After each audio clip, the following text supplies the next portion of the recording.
பாப்பாவோட கை தான் அழகா இருக்கு. செல்லனி பாப்பா. இப்போ எனக்கு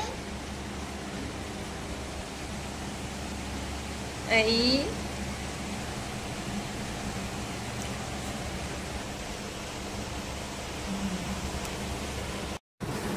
நாங்க மருதாணி அரைச்சிட்டா இப்போ வைக்கிறோம்.